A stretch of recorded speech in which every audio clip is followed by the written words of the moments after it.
Hello, আসসালামু আলাইকুম। কেমন আছেন আপনারা? আশা করি সবাই ভালো আছেন। আজকে আমি আমার বুক গুছানো ব্লগ দেখাবো। তাইলে শুরু করা যাক। আমরা প্রথমেই ধরবো একটা পেন্সিল।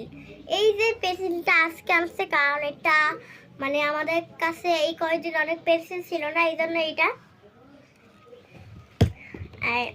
এই যে একটা কলম, আর এই যে তারা দেখেছেন এই কলমটা, তারা তো বলা লাগবে না আমার, তারা দেখেননি, তারা তারা কিনেননি, তারা এই যে দেখাচ্ছি আমি।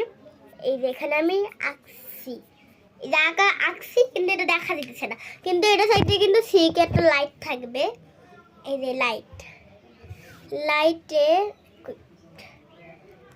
এই যে একটা লাইট, এই লাইটে কিন্তু সিকে দেখা যাবে যে আমি কি কি আঁকছি, দেখা যাবে। আপনারা অবশ্যই বলবেন কারা কারা রোজা রাখছেন এই রমজান মানে মাসে। ঈদ আসার আগেই সবাই ঈদ মোবারক, ঈদের খুশি এটা লাগতেছে মোবাইলে, ফোনে অনেক কিছুই। আর এই যে একটা স্কেল, আর আমি আমার স্কেল পাই না, আর একটা স্কেল আর দেখাচ্ছি কাটার, এটা বড় একটাই থাকে না ওইটা। আবার এসে বললাম, আসলে আমরা ইফতার করতেছিলাম তো এই জন্য। তাহলে শুরু করা যাক। ও একটু একটু আগে এটা দেখাইছিলাম না, এই খাতাগুলো তোমরা পারলে বলবে। আর আমি কয়টা স্কুলে ভর্তি হয়েছি জানো তোমরা? তোমরা বুঝবা, 4টা।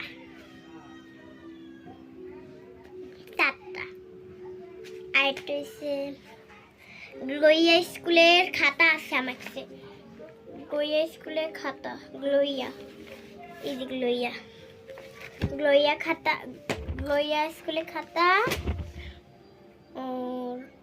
আরেকটা আছে, তারা স্কুলে পড়ো তারা অবশ্যই বলবে। ওই যে রঙের একটা 1 নম্বরের আর 2 নম্বরের মিরপুরে ওই জায়গায় একটা স্কুল আছিল রং করায়, ড্রয়িং স্কুল, ওইটাই আমার অনেক ভালো লাগছিল ওইটা। তাহলে এটা মিললে কয়টা হলো? 2টা। আর আরেকটা এটা হচ্ছে স্কুল মাঠ আমাদের কাছে, তাহলে 3টা স্কুল। আর হ্যাঁ, আরেকটা গোল্ডেন স্কুল, সেটা আর কাছাকাছি, মানে গ্লোইয়া স্কুলে একটু কাছাকাছি, মানে এইদিকে, এই গ্লোইয়া স্কুলেরটা এইদিকে, আর এই গোল্ডেন স্কুল এইদিকে। আর তাহলে সব মিলিয়ে 4টা হলো। এই 4টা স্কুলে